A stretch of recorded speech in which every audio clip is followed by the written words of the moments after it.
We are here with Zorran, Hey! who produces every band in Auckland and New Zealand, I think. I'm pretty sure every musical guest we've had on this podcast has been produced by you. Yeah. I'm sure that's an over-exaggeration. No, it's not.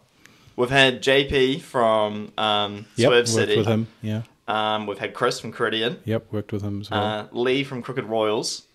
Finger Tight Boys. Have you done anything with them? No. Well, technically no, but we've spoken. And See? That's enough. But it's because I'm a patron at Red's Barbershop. So I was like, hey, if you ever need someone, hit me up and stuff like that. But it's never really gotten further than that. But yeah, You've done his music. You've recorded my music. Yes. You've recorded Scotty's music. Yeah, basically the backbone of local artist recordings, almost. New Zealand engineering. Yeah, at a very high pretty level, much. I would say. Oh, thanks, guys. Well, it is. No, of course, but and your mastering's good as well. Might that add that in? Okay, well, well, thank you. I did. I thought it was fucking brilliant. So. I mean, you got the whole process down. But for me, I remember at the time you weren't that keen on mastering, I think. Because I remember at the time you did my recording and mixing, which was fantastic, and then you were like, "Oh, I won't do the mastering." How come? What led you to get into mastering? Well, later on, I guess I got some masters back, and I thought I could do it better, or I wasn't fully happy with the thing I heard back. So I tried my own hand at it, and at least then I could do what I liked better. Whether or not anyone else liked it better or not is, music's subjective and all that. So, but yeah, I thought I could get a better result for the band that I was working with. So we tried it, and it didn't cost me anything to try it, So, yeah, I tried it, and I found in some cases it was better. And Have you've been doing a bit of it now? A bit of mastering other people's music? Usually for bands that I record and mix. So then I get to master them. I mean, to be fair though, I've had a few recently, just mastering. So yeah. Oh, sweet.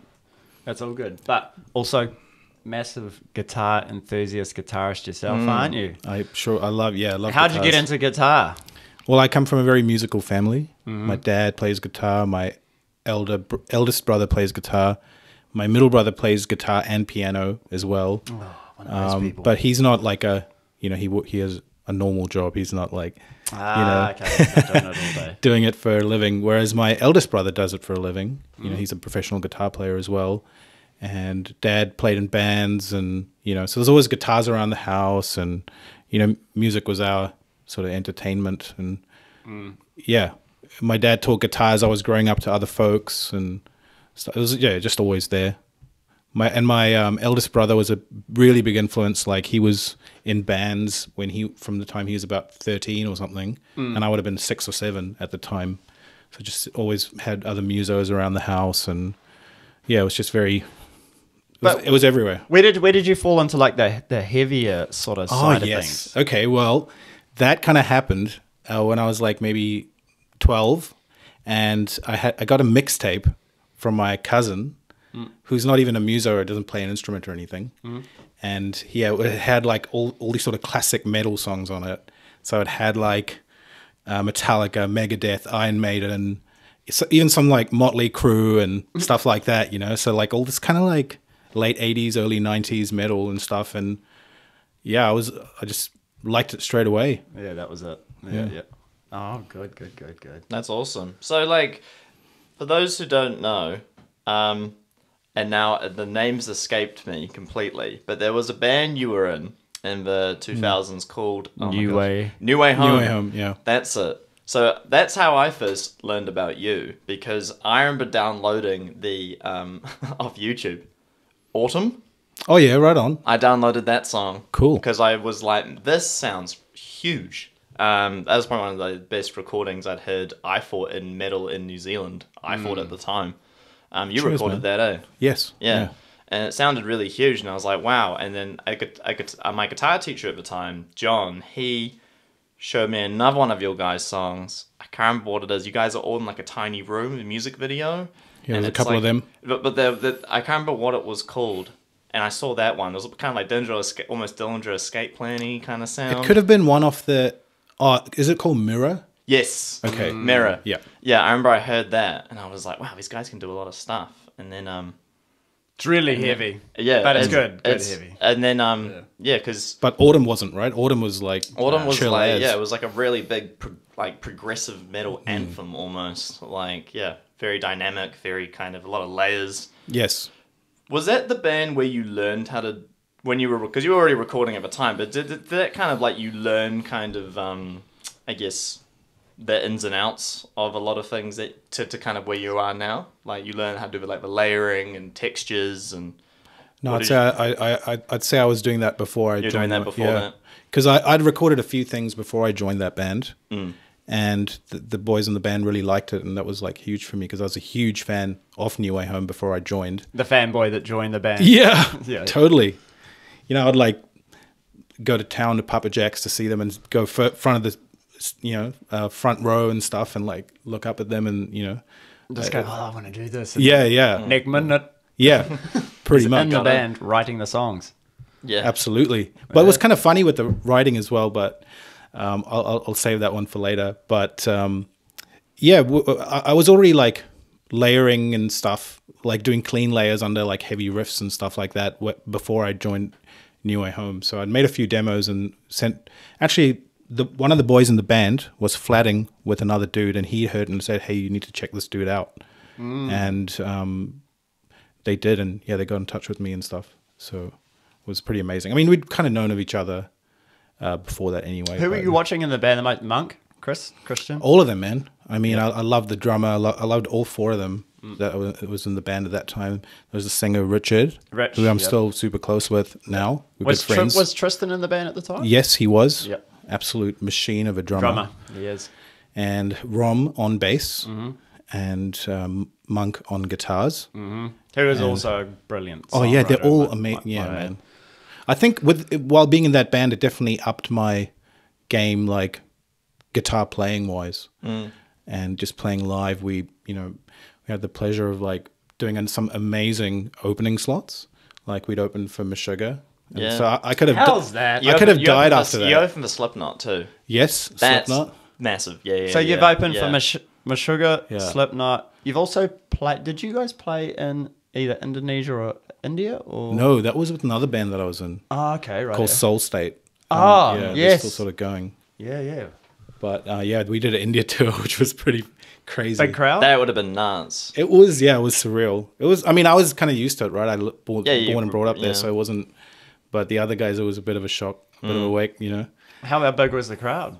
Oh, they were like festival shows, so they didn't come specifically to see us, but there's a few thousand there. That's amazing. Yeah. There you go.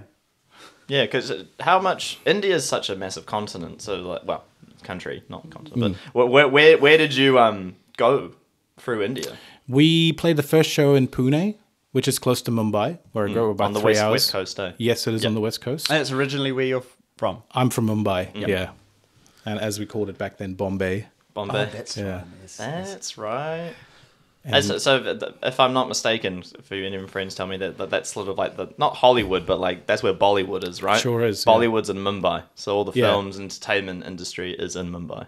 Well, it got called Bollywood because it was from Bombay at the time, right? So the B nicked the B, but now they changed. Yeah. I didn't know that. But then Learned something every day. Then the Hills called, the Bombay Hills called. They were like, sorry, you can't have that name. It's reserved for the Bombay Hills. And no, I'm just kidding. I'm just making that up. So you did how long was this festival tour? And It was about 2 weeks. Yep. But I remember there's a few things that made it hard for the other guys. Like we would play a show, finish at about midnight, and then the flight to the next show was like at 4 a.m. So we'd had basically no sleep. Yeah. And was that for a week straight, just like 3 hour sleeps and stuff, coupled with jet lag. Yeah. It was hard on some of the other guys. But I guess I was a bit too excited to be there, so I didn't mind. And I was like a bit younger and stuff, so I could do like the no sleep. And the tour was sponsored by Red Bull.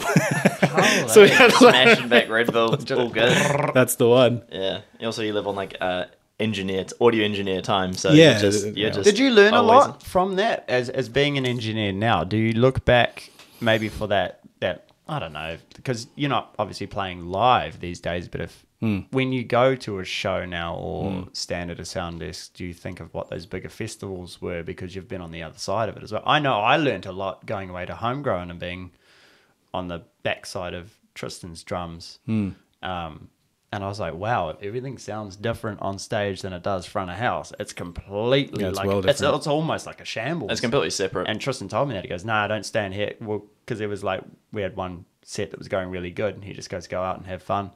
And it's incredibly different. So maybe you learnt a lot there from, I guess, live sound.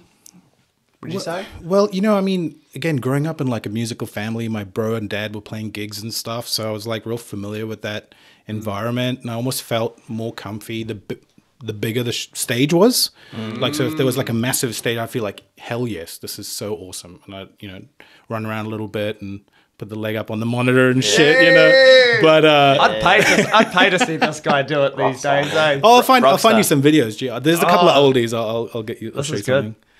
But Yeah, awesome. I felt real comfy, and you know, just being on a stage. Come back to the small shows in Auckland where everyone knows you and it's like intimidating. It's like, oh, I better not stuff up. Da-da-da-da.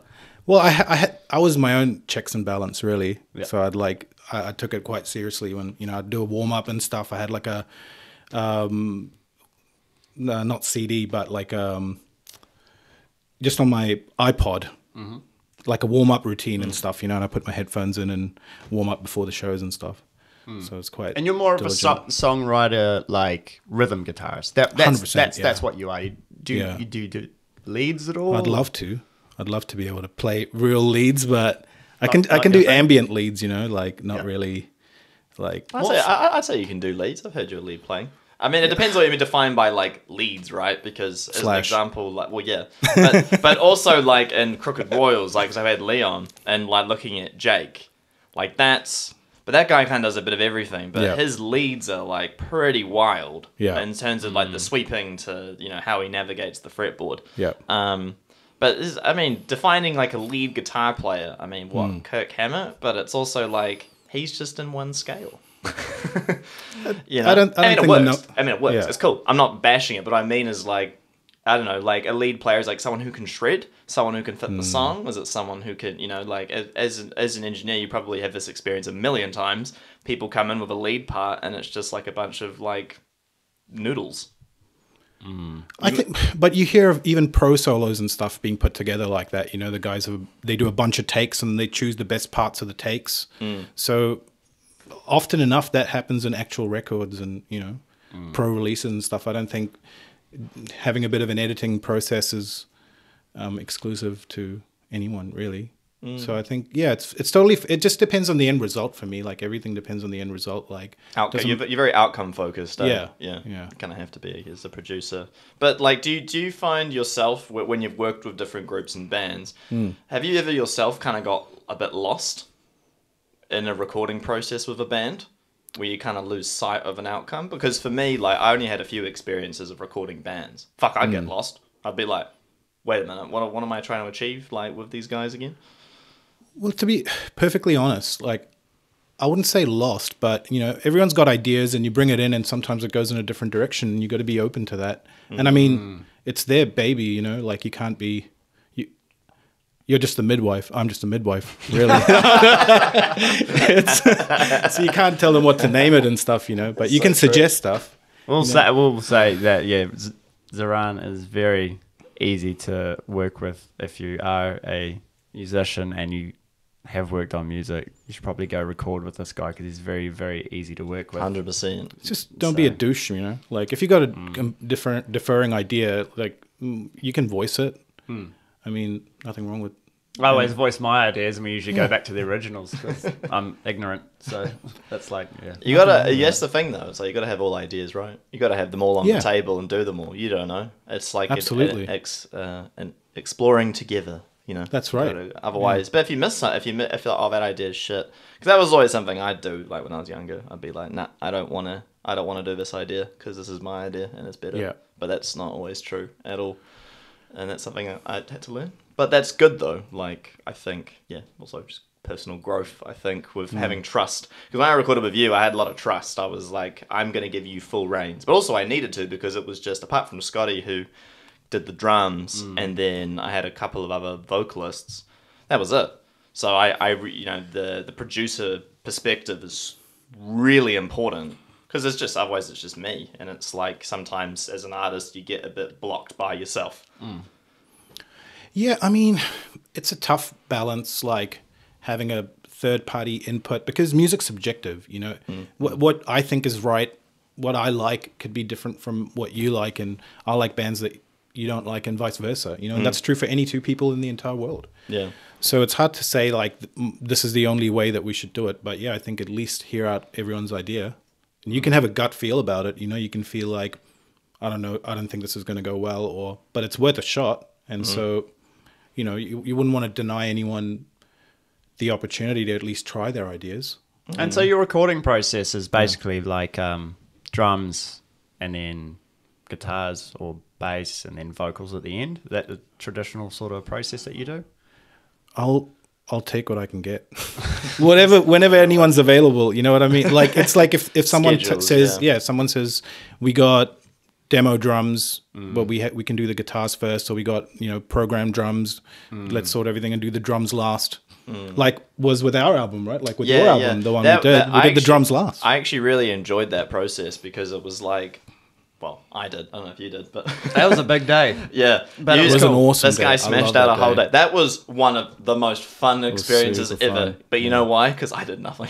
I think you got drunk. I was my birthday, and I was wasted. Yeah, and we started doing the big chants at the end. Oh, bro, it was so fun. Cool. That was one of the most fun experiences I ever had. Also, recording with you was so fun. But that just my birthday. It was because it's kind of the end. It was just kind of the end for me as well of that process. Yes, I was just like, oh man, it was like a celebration. That was so no. fun. I'd do it again, 100%. Definitely have you record 10 songs in one day.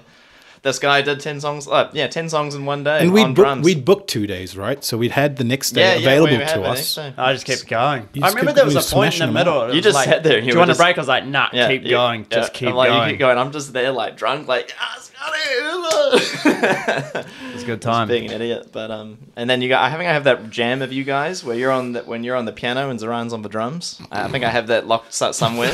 I don't remember this at all. I was just mucking around the piano for one time. Very, very progressive and experimental. That was a big day, if you think about I'd say jazz fusion. I'm impressed with myself. We should start a band, bro. A jazz fusion band. Yeah, very dissonant. Very dissonant. Cool. Yeah. No, I like it. I like it. So, other from guitars, I've noticed you have a little electronic drum kit, and you've been learning drums and playing drums a bit yourself now as well. I love playing drums, man. It's cool, though. Hell cool. Yeah, it's really cool. And I think actually I started playing drums before I started playing guitar, and just like jamming. You know, never like sit down and practice anything But, you know, there was like a drum kit in my house, and when my bros band weren't using it, I'd jump on and play a little bit, and yeah, it was awesome. I loved it straight away. Man, it is a good release, that old doing that. And you've also tracked a few. Is it Coridian? They had done some drum takes in your studio on that electric kit, but real cymbals. Correct. Is that the way? Yeah. Because you get a pretty good mix out of that way. Yeah. It's probably second best to being in a big studio and stuff, but it also helps. It's a lot more flexible. You can move things around real easy. But yeah, I mean, short of being in a big fancy studio, it's a close second, I would say. Yeah, but still prefer that big room sound, like at the lab. Yeah, was that the lab we recorded it? Yeah, that was lab. Yeah, that is a great sound. Yes. Yeah, that's the way to do it. Where did you learn kind of your like keyboard and electronics, like on MIDI? Like where did you kind of learn all that? I'm quite self-taught in general. Like I think all of it is quite self-taught and reading. Thankfully, we had the internet when, since I was about 15 or so. Before that, it was like magazines and stuff. But yes, it's very self-taught. My elder brother showed me a lot of stuff. Like he showed me like a basic DAW for starters. Like I think his first stuff was on Cool Edit. Don't know Cool Edit. Edit. Cool Edit. It's like, I think early 90s, mid 90s software. And then we jumped onto like Cubase and Nuendo and stuff around 2000. I keep forgetting how long Cubase has been around. It's been around Yeah, a long time. it's been around since the early 90s. And it had floppy disks and sheer... Oh, Jesus. Floppy There you disks. go. There we go. Old school way. Yeah, because like with I remember when you did the first Banks Arcade EP, and I remember listening to it and being extremely impressed with the the MIDI. Oh, cool. So I remember there was because when I did my stuff with you, we did a lot of electronics and MIDI, and because like to make the mix really pop with a lot of stuff I'd done and we'd even done, it was like as soon as you add in like just that little bit of extra MIDI electronics which you'd already done, I was like, wow, it really brings out so much of everything else as well, and just realizing how important that is, and especially in like a rock or metal or alternative music, like does it what was my question was like, does it have you used that with like thinking with other genres as well, like you sort of like I know with electronics and that you sometimes with like let's say like reggae or something, have you done many reggae bands? One. Do you end up like kind of writing MIDI and doing some for that as well? But they had a keyboard player. So Sure. didn't need to. I think a lot of the stuff that I do, it's like need-based. A lot of bands that I record, they don't have a keyboard guy. No. They've got a guitar player, so I don't need to do anything there. They got a drummer. They don't need anything else. They need synths and stuff. So, well, if they do, like we obviously discuss it. But Yeah, because it's like become such a quintessential part of the sound of most modern metal to modern rock bands. When did that happen? Because obviously, like looking kind of in, I'd say maybe the 80s. Apart from like a metal band, every rock band would have like synth basically. But then 90s it kind of like went away. Yes. And then kind of in the 2000s it sort of like crept back. And then by the time like for me when I'm in high school and like the metalcore stuff went huge, everybody had like started having a lot of synths and stuff. It's quite interesting. I think your timeline's pretty spot on. But I think I smiled because I thought of Attack for some reason. That's one. The Stickly. I talked about that. Oh the my fingertip. God. I remember I heard them and I was like, what the fuck is that? But that did change a lot of things, I think, with like, especially, what was it? Who recorded that? Was that Joey? Yeah, Sturgis for sure. Yeah, he did that, right? Yeah. Because he's kind of the pioneer of a lot of that kind of, I call it Rise Records core, but that kind of like, those sorts of bands. But I just find it interesting how like there's that shift of like suddenly drums, bass, guitars, and vocals. Now we need like an electronic orchestra underneath it. I think it depends on your influences as well. But I think you're right. In the 90s, it was a bit less keyboardy. You know, you think of that was Metallica more the and guitars. I think there was so much. Yeah. Well, I mean, I wasn't in the 80s, but from what I have heard from the 80s, there's a lot of like mainstream rock bands on there. That was like the new whole, wave and yeah. all That's stuff, when right? synths really blew up. Like got really really popular in the 80s and stuff like that. So with what you're doing with on what he was saying, what do you struggle with genre wise? Would it be the stuff that I've talked to you about, like the hip hop stuff? Would that be tricky for you? Yeah, it would. And I would say maybe dance music or EDM kind of stuff. Is it because it's much more, because there is no other musicians, it's just you, like there's no other inputs? Is it probably familiarity, right? You just maybe don't listen to too much of it. Yeah, I think that's right. Until I had kids, then I started listening to a hell of a lot of EDM. But it's probably because I haven't done a lot of it, you know. Even with rock and stuff, the first ever stuff I made was not very good sounding, you know, as everyone's first stuff is. And so I guess you need a process of cutting your teeth and learning something and getting better at your craft. And so I've never gone down that route with dance music, to be fair. Although I've made a couple of dance tunes for my kids, I mean, but they're just on my phone, you know, they're never anywhere else. But you need to release these. That surprises me because we did a song together, which I haven't actually released yet, but that's extremely electronic. Oh yeah, and I remember at the time when we did it, I remember you being like, "I'm not sure about this," and I'm like, "Really?" I was quite surprised because I thought you'd be totally like, because from what I'd heard all the songs you've done, I'm like, this guy writes electronic orchestras like in his sleep. You know? I'd love to, but I do. I mean, I just try to do whatever's needed for whoever I'm working with. If they need harmonies, I'm all for that. You know, I'll suggest some, and if they need that was high really lead helpful lines. for me for sure. Because one thing vocally I'd struggle with was the harmonies and stuff. This guy's good at it, but I'm not that good at it for some weird reason. Just having the ear for it, really. But you kind of grew up with a family, yeah, like you said, like singing all the time, harmonizing with each other, just very normal. Like, yeah, day totally. To day. Our parties were just jams, basically. Like Man. all the That'd be people sick. that we knew. I never knew what like my family and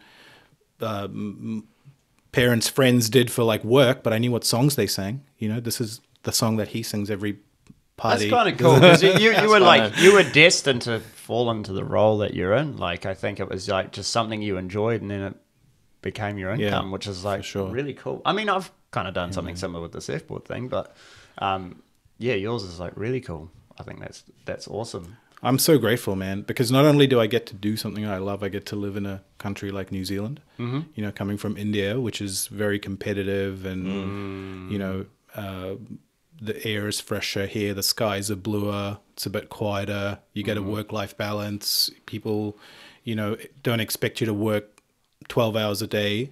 You can go home and see your family and stuff, and it's just a lifestyle that I like better. Some people don't. Some people come here and go, that's too quiet, and then they go back. So. Yeah, I remember there was a guitarist, and when I did my solo project, and I had the Scott MCB stuff. And do you remember me, the guy Riz? He was this is quite a while ago, and he was from Bangladesh, and he would tell me like how at nighttime, because in Bangladesh he lived in, I can't remember the capital city, we lived there. Super busy, right? Crazy. And then he came here and his ears are just ringing every night. It happens, yeah. Oh, because of the peace and quiet. Yeah, It happens if I've... And it freaked him out. It actually freaked him out for a while. I remember telling me about it. Too much silence. Yeah, it was like, it's too quiet. I don't know if I like this or not. You've told me about this as well, that you said, was it your dad or something? You came here and you did our standard hours are what, like 9 to 5. Yeah. And you and your parents are like, what's this? What the hell? Oh, we just work all day. It's because the shops closed at 5. So Yeah. we're like, we can't go out and buy anything, you know, everything's shut. So, yeah. And it was just super normal just to keep going. And where you're from? Yeah, the shops close at like 9, 10 p.m. in India. You know, it's just it's just work. Is there much middle class, or is it really like rich and just poor? Or I'd say depends where you go, right? I think 60% of it is middle class.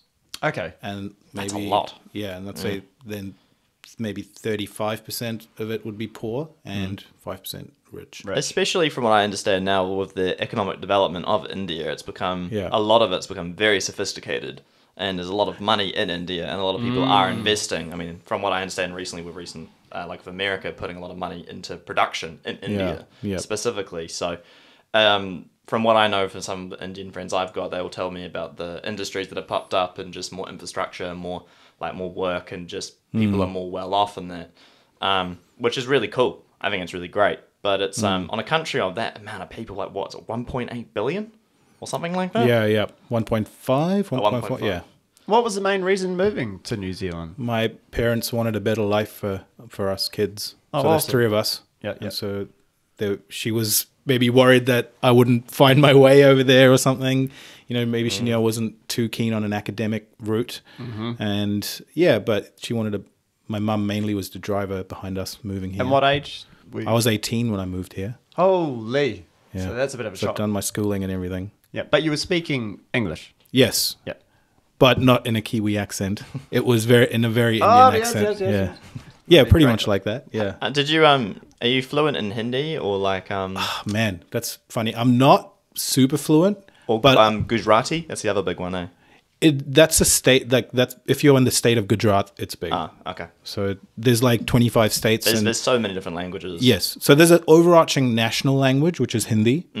Then you have English as like it's not an official, well, it is an official language of India, but it's not, I think that's like the British influence or whatever. But yeah, there's Hindi, which is spoken everywhere. And then you have 25 states and they've all got their state language. And they can be very different to each other. Not the neighboring states. The neighboring states seem to have similar languages, but if you go to the north, the state language there is very different to the state language of the south. Yeah. Yeah, Northern Indians and Southern Indians are very different. When I used to work, I remember different food, different cultures, different I remember everything. telling you about when I used to work at Indian Takeaway. Oh man, the tension in the kitchen would be there'd be some tension. Southern Indians and Northern Indians like swearing at each other in their local languages and shit. Oh man, that shit was fun place to work though. Dude, isn't it funny how the racism was very open. It's crazy, man. Like we put each other into boxes and stuff, right? But like even like let's say a Kiwi and an Aussie, like they can go at each other, but you put them both in Bangladesh, they'll be the best of friends. Yeah, exactly. And also we're the same to people over like you get an Australian and Kiwi together, and we go anywhere else in the world. It's like you guys are the same. It's like no, we're not. but to everyone else, it's like yeah, they're fucking same. It's you're the same. Our language is basically the same. It's quite interesting. Like I talk about this with my missus all the time because she's from Taiwan, so she'll be like, because like white people. I'm like, define white people. Like, are we talking about New Zealand, America, Canada, Australia, England, or are we talking about Europe or Russia? And it's like, just all together. Yeah. And I'm like, that's funny because when I think of Asians, I'm like, oh yeah, Chinese, Japanese, Koreans, Taiwanese, and then Southeast Asia, Vietnam, just all together. Because that's just your view. You're unfamiliar with that part of the world, so everything, depending on how educated you are, looks the same to you. Yeah, but that's not the case at all. But and it's like, the same about India, right? Yeah, it's like India and Pakistan. It's the same. Like, no, we're not the same. Like Indians and Pakistanis. Like, oh man, there's some. Dude, I got a funny anecdote. Like when we moved here, we went and saw my first cousin who lives over here. So we went and met him, and he said, "I've got 3 things to tell you." I forgot one of them, but one of them was like, if a cop pulls you over, don't get out the car, okay? And he said, because in India, you're supposed to get out the car and show that you've got like... No weapons. Yeah. So he's like, don't get out the car. And the second thing is you're not Asian. So over in New Zealand, you're not considered an Asian person here, even though India is in Asia. And I was like, really? Like, I'm not Asian? Okay, fine. Like... But yeah, that was one of the top 3 pieces of advice that I got from him when I first came here. What about the other police one? That one's really funny. I can't remember that one. The bribery one. Oh yeah, I mean corruption and bribery and stuff is pretty commonplace over there. You'd have to say. I don't know if it's on a decline. Pulled over, he's handing out a 50. Do you take cash? Pretty much, man. It's pretty much that, dude. Because I remember you told me this. Like I don't know if you remember, but you were like, yeah, and it, like I think your friend told you like, yeah, don't get out of the police car. But also, if you get like pulled over for a speeding fine, don't give them money. And I was just like, oosh, man. Yeah.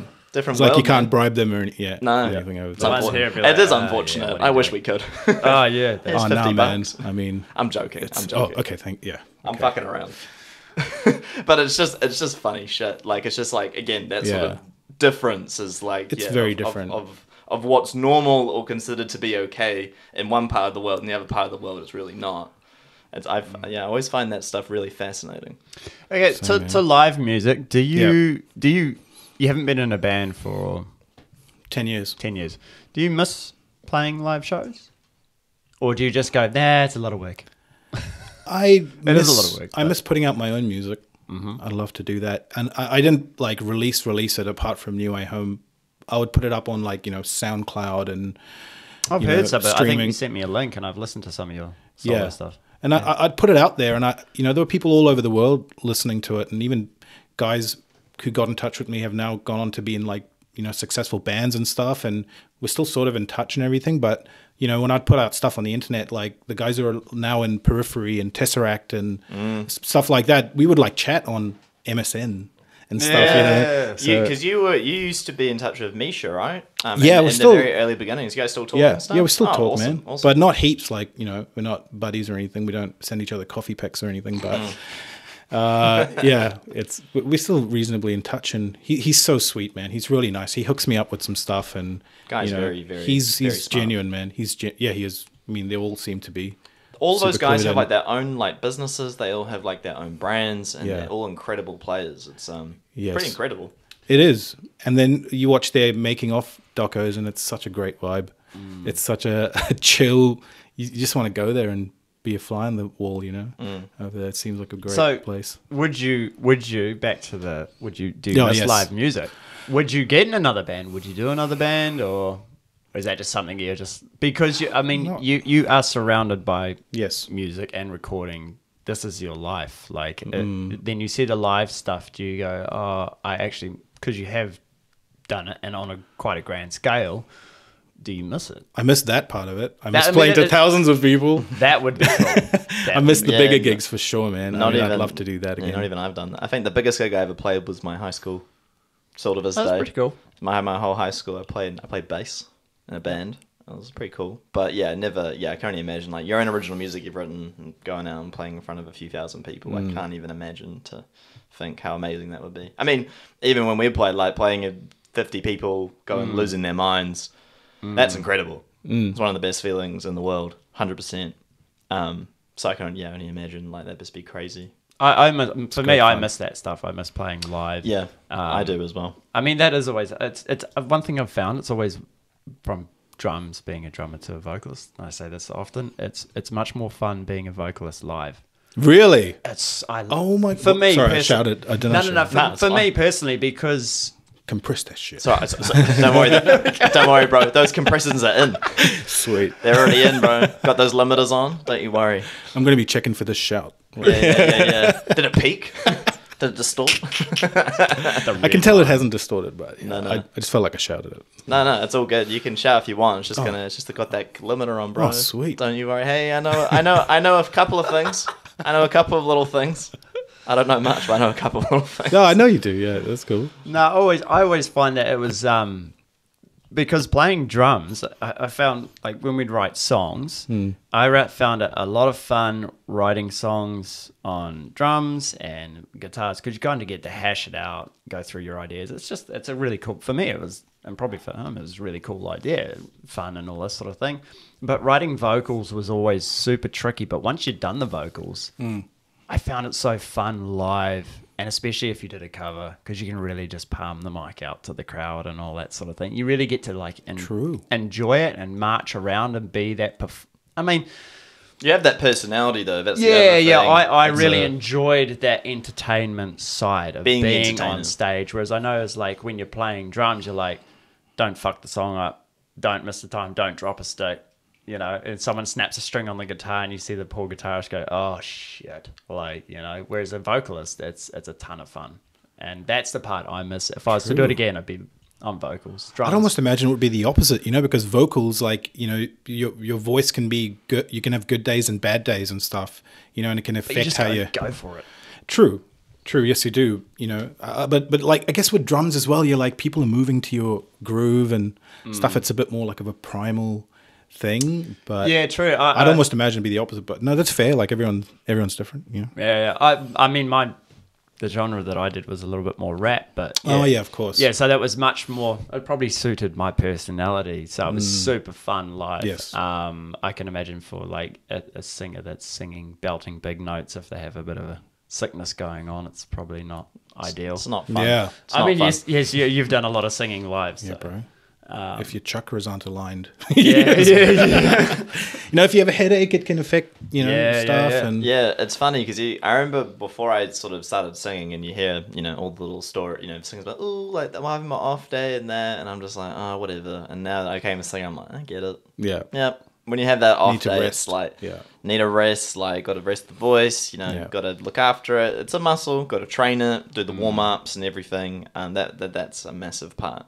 It's funny, like even the other day, I went to karaoke, and I hadn't actually done karaoke in a while, and super fun. I love karaoke, but in the beginning, I was like, I sound fucking horrific.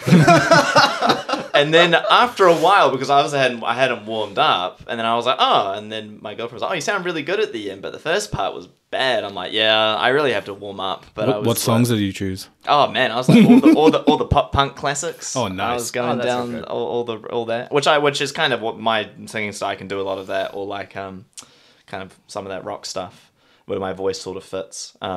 I try to do Linkin Park, but that's fucking hard. Linkin Park is hard. I've done that at karaoke. Hard. I mean, I find if I'm warmed up correctly, I can sing it. I can't sing it like no fucking way, and I can't scream, but I can like hit the notes. I feel like I can do that all right. But nothing will ever beat the time where I did Rolling at a karaoke bar, and I cleared out the bar. Oh my That would have been awesome. You know what? That. I had a fucking great time. Other people didn't, but that's all right because I was. They're just haters, man. I was pretty lit. I know they weren't down with the biscuit. I was upset. My friends were just on the floor, like just laughing their asses off, just having this thing. It was the most funniest shit ever. But yeah, so I don't do that much in open karaoke bars anymore. But karaoke, man, it's great. It's also, Biscuit are great. Yeah, fucking hell, right? I might do it more often. Yeah, fucking sweet. Outside of music, sports, you do a bit of cricket. You love it. I do. Yeah, I do. I still follow it religiously. Yeah. I think it's quite common for Indian people to be doing that. It is. It's almost unfashionable. Like it's almost like cool, rugby fans maybe are viewed same. here or something like Yeah, that. yeah. Like you're like, really? Yeah, But I find it a good. I learn a lot of things from there. I learn about discipline, learn about following a process, and then you get a good result at the end of it. Super far away from what you do as a job as well. Complete polar opposite sort of Well, thing. That's good though. There's timing involved in both of them. Ah, yes, true. So true. there's stories involved in both of them. There are similarities, of course. Yeah, they're quite worlds apart for sure, especially culturally. And the outdoors and that freedom of the space and all that. I love that. Yeah, like playing cricket in New Zealand. Just in your regular parks out here in the summer. Oh, it's beautiful. Yeah, I love that. You play in a team? Yes, that's another part I love about it as well. Just playing in a team and being in that environment and meeting all sorts of different people from all around the place. Yeah, it's awesome. What are you good at? What's your specialty like there? Like bowling, batting? Bit of both. Yeah. Bit of an all-rounder? Yeah. Oh, nice. In many ways. Are you like a speed bowler or you spin bowl? Or? Pace bowler, fast bowler. Well, Fast not bowler. fast. Medium bowler. Pies. Right arm pies. Dad's pie coming flying at you. Yeah, smash the hell out of it. Nice. That's awesome. Pretty cool. Dude, I played like club level and stuff. Yep. And yeah, it was cool. I would have liked to give it a more serious go as a career and stuff, but didn't eventuate. Did you for do whatever that reason. at school or out? Yeah. I Okay. mean, yeah, played a lot at school and as a young adult and stuff. Mm-hmm. And I just really loved playing it here, especially. Probably started enjoying it a lot more when I got here because, you're playing beautiful grounds and nice, better wickets and whatnot. So yeah, it was more fun here. Do you have any other sports or other like? Well, I follow a lot of other sports. I follow MMA. I try to follow as many, the World Cups and the Olympics and stuff. I follow that. Apart from sport, I also I'll have a binge on a sort of topic every now and then on YouTube. Like at the moment, I'm into true crime. So that's my thing. Yeah. So I'm doing a bit of a true crime binge. I also love stuff like, Dragon's Den and Shark Tank and stuff, So it's just a bit of niche stuff, and then I'll find it, I'll watch everything I can on it, then I'll move on to something else. Yeah. Okay. Go down the rabbit hole. It's real easy to do that on YouTube. You just get stuck in and you're just suddenly like, oh shit, it's been 2 hours. The old recommendations on the right. Oh, what's Yeah. that one? The algorithm's good.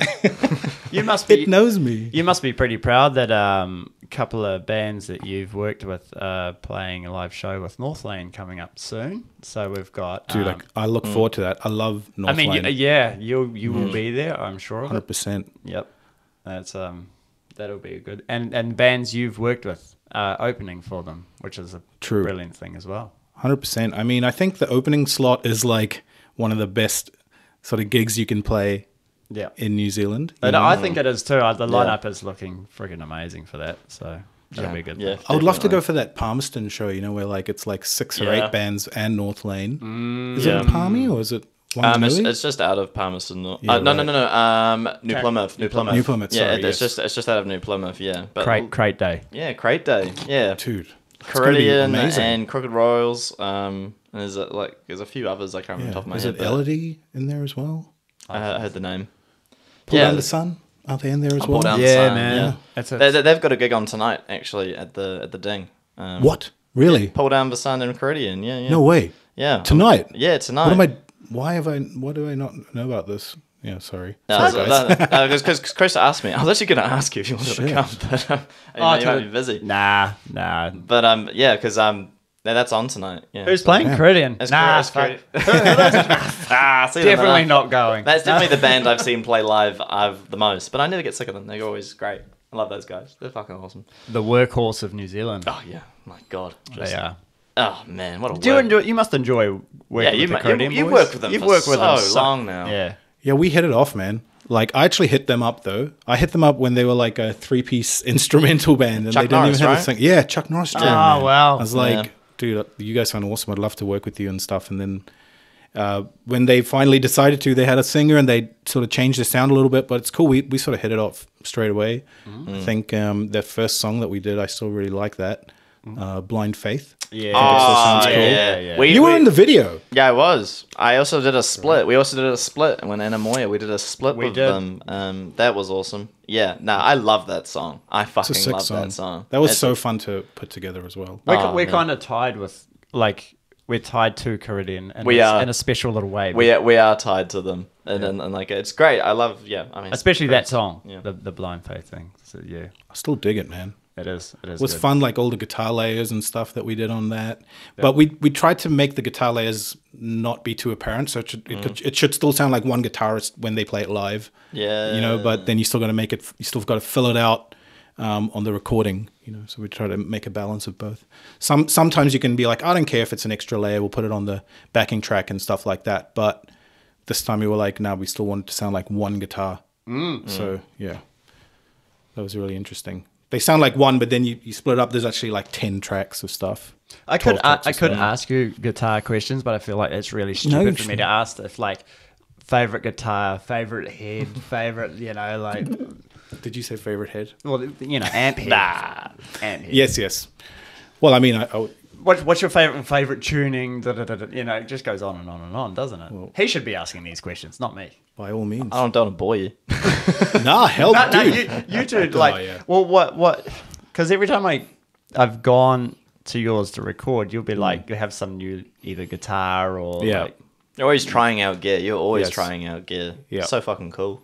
Yeah, because when I went to you, I don't think you had any tube amps at the time, from what I remember. Right. I brought along Oh, my yeah, Hughes and you're kit. right. And now I've got 3. That's great. Because I remember we just because I brought up my Hughes and Kettner, and you're like, oh, and then we gave that a jab, and yeah, I remember that was sick. And then we used the Axe effects and that. Yeah, it was what I find really great about digital with like digital clean tones. Oh man, like with the clean tones we got out of the Axe effects, and I think that's what we mainly used. I still listen to those. Sometimes I will just find those isolated tracks, and I'll just listen to those guitars, and I'm like, fuck, these sound great. Yeah. Well done. No, I'm kidding. I was like, know no, what just you mean. produced really well. And I was like, man, like the tones you can get out of that is so crisp and like so lush. I would say better than like analog clean. Well, I mean, there are some amps that can do it better, but they are usually like more boutique-y clean amps, you know, like Divide by 13 or like Matchless or like a nice Fender or something even. You know, they would do it better than digital. But short of that, like if you have a 3-channel head, maybe the cleans aren't the best on those, you know, or, you know, that kind of thing. But sometimes you can get a great clean sound from a 3-channel amp. There's no rules to that. Like Yeah. I've got a Marshall DSL that's got two. good- It's got an amazing clean for sure. So It really depends on what you're looking for, eh? Yeah. That's why you gotta have those options. But Yeah. I think that's one thing for me that I was surprised about at the time Yes. in a really good way. Because I just recordings, if it was clean, I've done DIs and all that, and then kind of left an engineer to maybe like put on whatever they want. Yeah. But then just recording, yeah, and also like depending like or using effects pedals as well. Because everything is when you record, you have lots of effects pedals. It's like it's probably not ideal because you want, you know. I mean, I think everything's a tool. It's just how you use it. You know, it's all about the end result. Like if you can make amazing stuff on a laptop Yeah. with nothing else. So it's like you can make great stuff with anything these days. So it's not too hard. I mean, digital, yes, of course, it's getting better and better by the week. You know, 100%. It's not like the pods back in the day. but even then, we Yeah. listen to some great stuff with the pods, and it's just great music. You know, I think the main thing is like putting how you stack stuff together. You know, you've got an idea. How do you build on that idea? I think that's what makes or breaks any song. You know, Sure. you start off with a seed. What's the next move? You know, how do you fit your drum groove to fit perfectly with that piece of music? How do you then go from the A section to your B section and your B section, is it linking with the A section in any way, or is it a completely different idea? If you link it, it's going to sound better.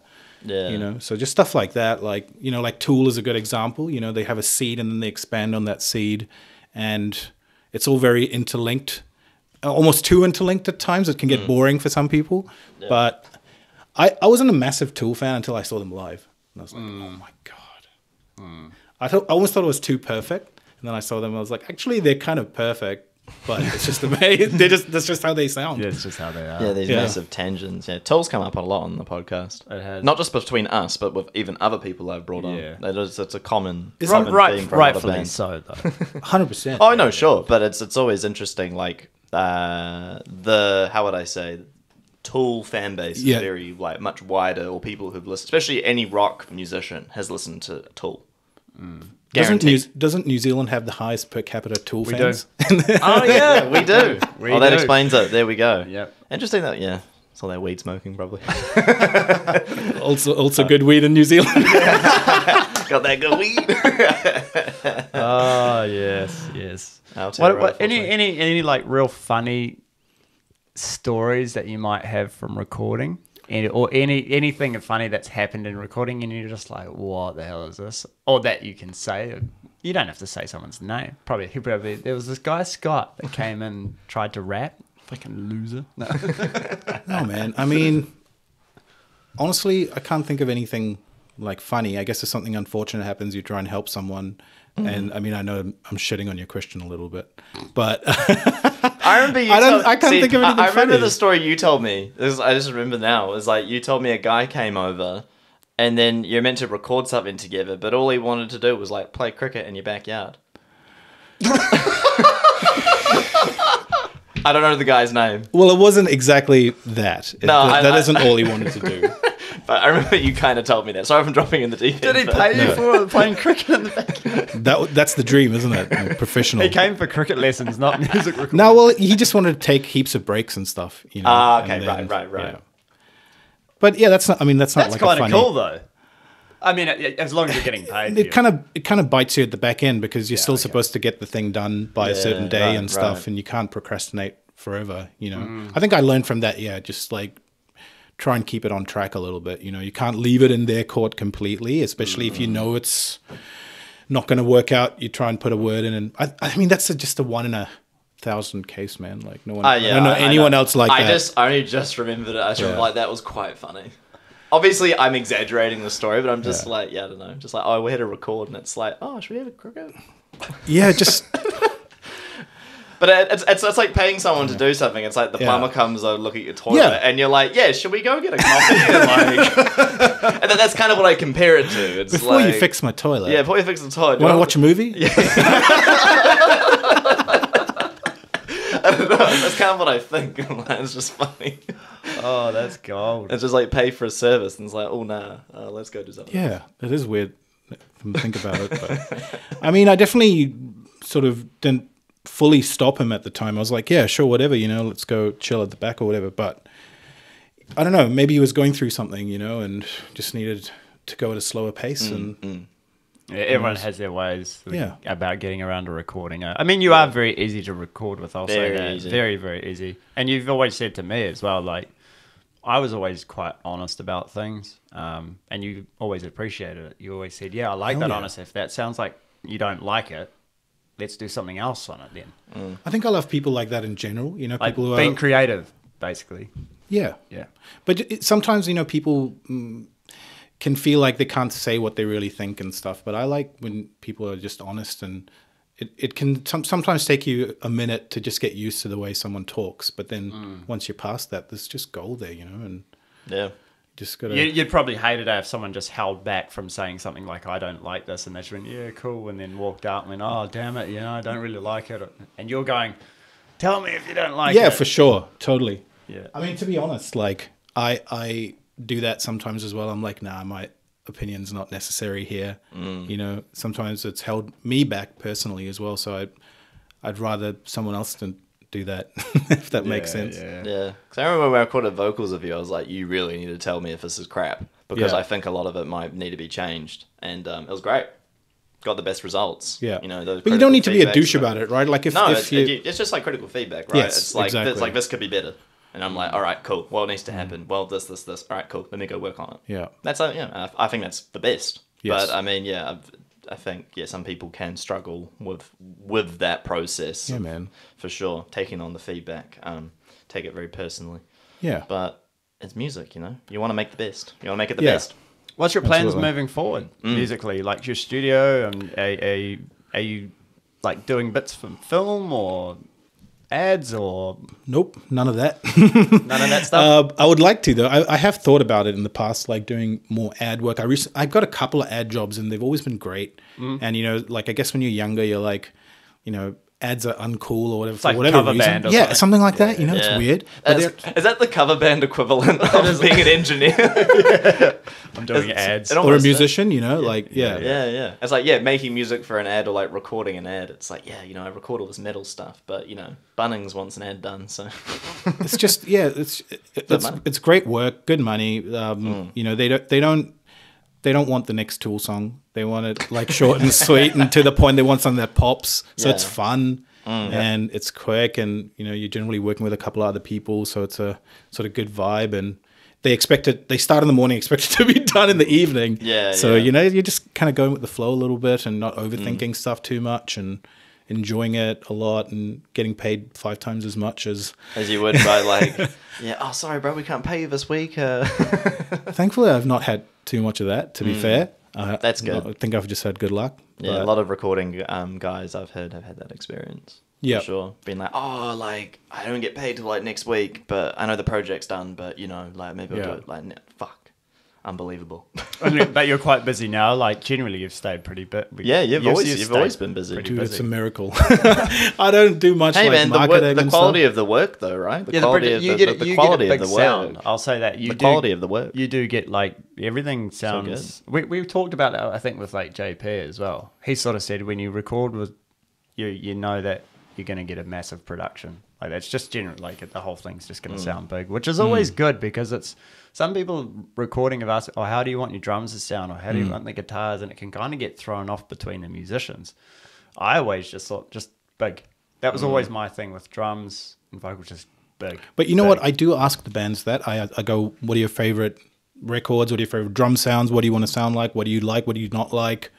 So I do try and get a sense of what they want from that initial conversation, and that kind of dictates the rest of the process in a way. But I think I'd feel there are some people that go, just do whatever you think, and that's fine as well. But most people will have their favorites and, you know, want to influence their sound in a certain direction, and that's cool. We all do. I mean, when we play guitar even, or when you play your instrument or anything, you've got your influences. Otherwise you wouldn't be doing it, right? No, of course not. So yeah. You've shown me something with guitar that I hadn't really realized in the studio as well.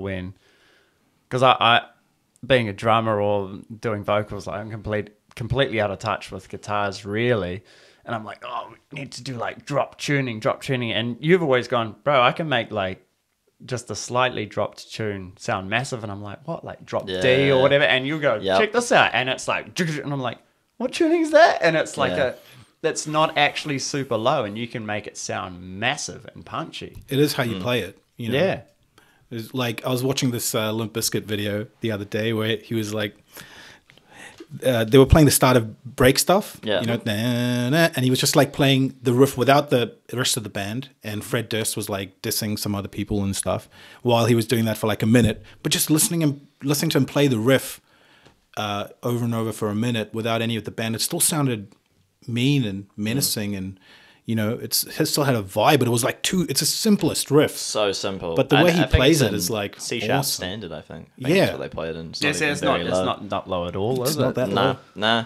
Well, even the stuff I did with you, I remember we had a breakdown and drop D, and then you put like an octave on it, and I'm like, oh, that sounds sick. Oh, I but love the octave. but it doesn't need, you know, to be heavy. It's like, it's like I like to jam Laid to Rest by Lamb of God. That's just drop D. Oh hell yeah, That's they're a great heavy. example. That's heavy as balls. Yes, they're a That's great so example. heavy, but it's like it's like exactly how you play it, and the you can look at tones and drop tunings and all that and go down the rabbit holes of all that stuff. But in my experience, the riff. Because you always drop C. Drop C when we were in a band, and then I've gone back up to drop D because for my songwriting, I like drop D and standard tuning is actually where I like to be. I really like it. I like it there. You definitely showed me when you were showing me like different video clips, and then actually going through tunings on guitar and showing me how punchy it can get without actually going super low. It's clearer. It's quite weird. I was just like, oh. It's tricking my ears. It's also a lot clearer. Well, for me, it's like if you start dropping everything. Like as an example, like there's a band called Hacktivist. They do everything in like drop E. So that's an octave lower on the guitar, 8-string guitar, proper genty. It's cool, but it gets a bit muddy. It can get muddy. You can lose the notes. You got to get the 6-string bass, and even then, that starts to get hard to pick out. Like unless obviously the guy who's mixing and recording is very like has a good knack for that stuff. It's, I mean, it'd be quite difficult.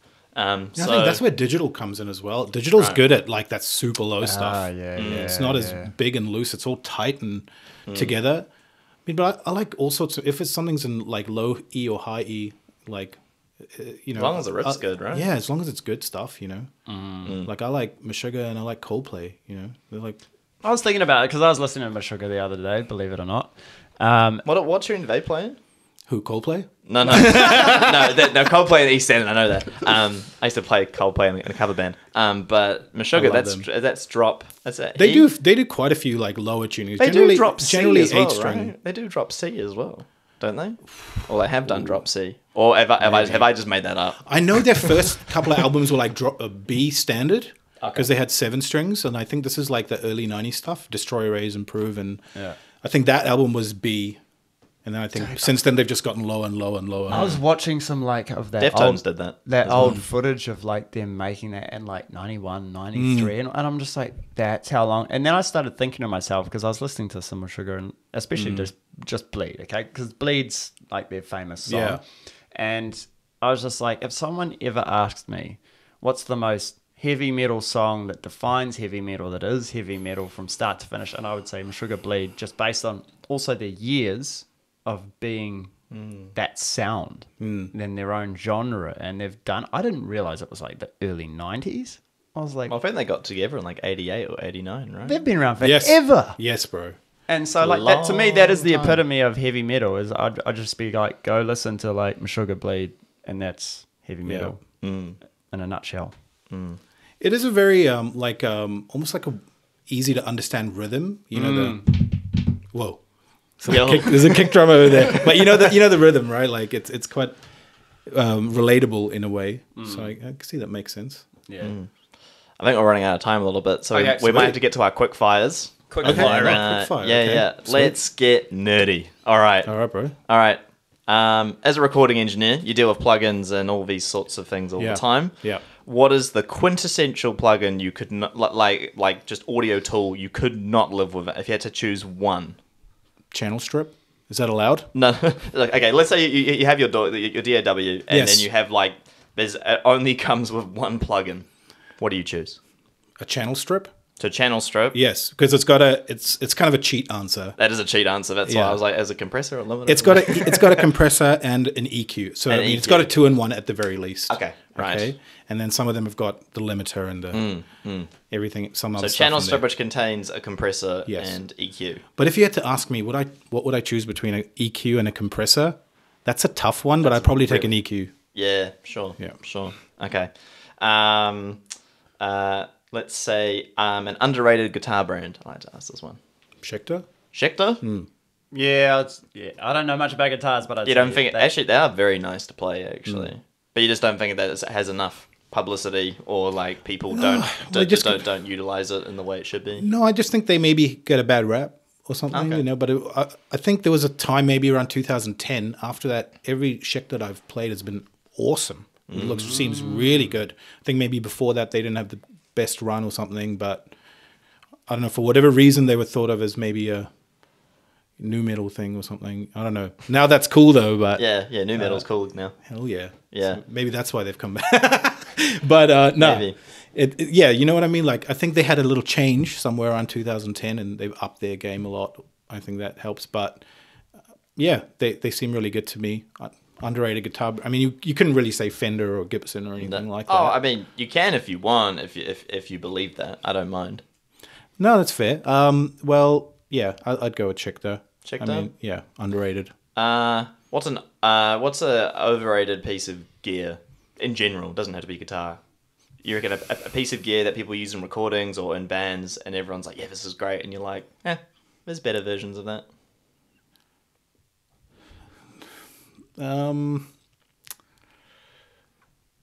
That's a tough one. I mean, all of it's overrated. Like, you can get away with anything. Like, you can get away with a cheap mic and a laptop, right? And anything on top of that is a bonus. Sure.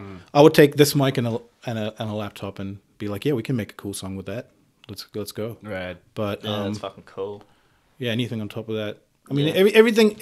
I think everything in life is stuff that you take too far, and people use it wisely. But I guess like I'm kind of more looking at like, let's say someone wants to record like a heavy guitar track, and they're like, I must have an XFX to do it, or like I must have X gear, and you're like, well, you don't have to have that. It's just an example. Can't think of anything. No, man, I think you can get away without having any piece of gear or having a cheaper version of anything. I mean, yeah. You're very diplomatic. I mean, yeah. Nah, it's cool. I'm an asshole. I can be risque as well, for sure. That's all we do. It's nothing. I mean, and anything can be overrated, right? Like, Sure. but Sure. you know, you can. Sometimes people say you have to have a tube amp, but I love tube amps. You know, I do love them now as well. So I mean, I always have, but now I've got a few. Now you got a few. Yeah. Yeah, nothing really overrated, to be honest. Nothing overrated. No. What a guy. Who's your favorite vocalist? Ooh, my favorite vocalist. Apart from me. I'd have to say Devin Townsend Hell yeah. Oh, yeah. That guy's crazy. and Seal.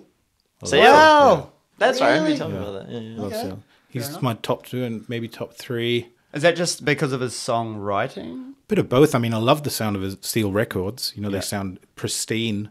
But it's also his like lyrical. Well, I love the phrase. tone of his voice. You know, he's got that husky John Mayer thing going on, which I love. So, yeah. What's you'd say for a band or an artist coming to the studio for the first time? What would you say is probably the most important thing That's a to good have question. down before they come in?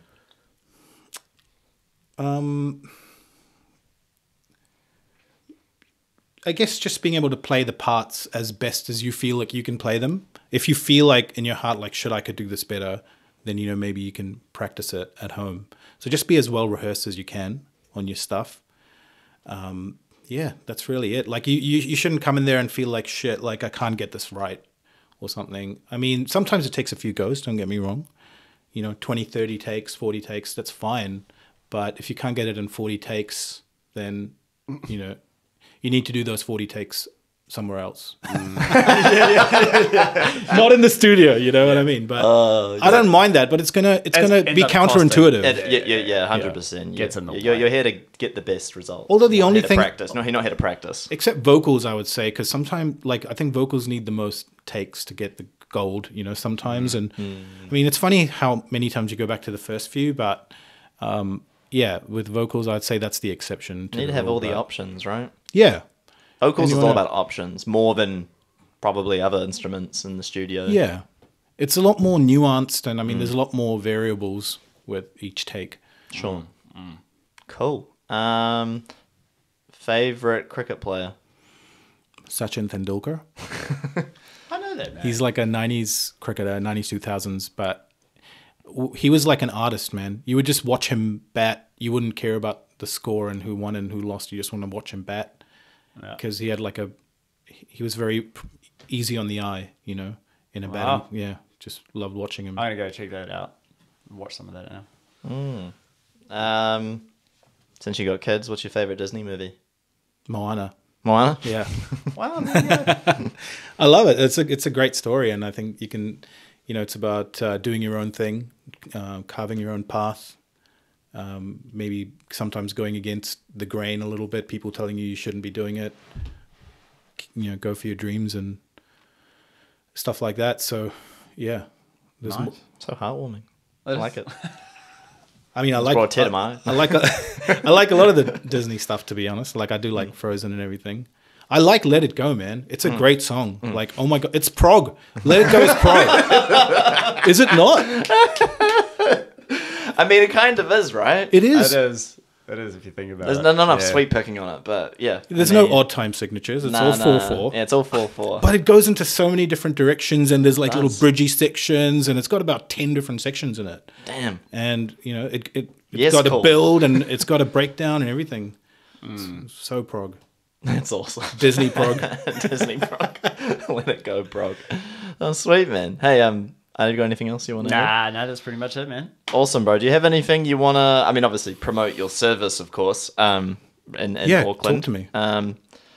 But is there anything you specifically would like to promote while you're here, apart from kind of just the work that you do? You got anything else going on or coming up? Well, that's all work stuff. Just all work stuff? But apart from work, you know, just want to tell people that they're maybe more awesome than they think, and No. keep putting their music out. And This is how keep it's doing it. easy to record with, right? This is he's just the man, eh? Yeah. It makes recording very easy because it makes it easy. For Easy, like everyone's like eggs. comfortable. Well, you try. I mean, you try to do that. Like, I guess in the past, maybe I felt like I could work on my communication a bit better. Like it wasn't clear, so I try and make it easy for people. I don't want them to go like, A, like this guy doesn't know what he's doing, or B, you know, their song is in the wrong hands, or they've. Or see, he's speaking in Hindi. Well, I can do that if you want. Just half the sentence. Fun. Why not? Absolutely. nice. If you need a couple of Hindi raps in there, you know. Yeah. Oh, yo. Yeah, bro. Give it a go. And then you can advertise the Indian market. Bro, come on. But there's a huge market. That's the thing about India. You know, Yeah. the Massive market. Indian people, they just love their music as well. I think they're very passionate about anything they undertake. You know, I think that's the part of the Western world that we forget about is Especially in New Zealand. oh We're yeah, not man. passionate We people. we don't understand how big Comparatively. yeah. Indian culture is with like metal, hip hop, and all that sort of stuff. It's huge. Massive. For sure. Oh well. Awesome. Well, thanks so much for coming on, bro. Dude, Yeah, thank I you for really having me. It was appreciate you fun. coming. I know you're real busy and stuff, but we really appreciate it. And hopefully, yeah, we'll tee up some more recordings in the future. Oh hell yes! I got some stuff for you as well. Sweet, bro. Cool. I can see it. Call it there. Alrighty. All right. We out. Bye.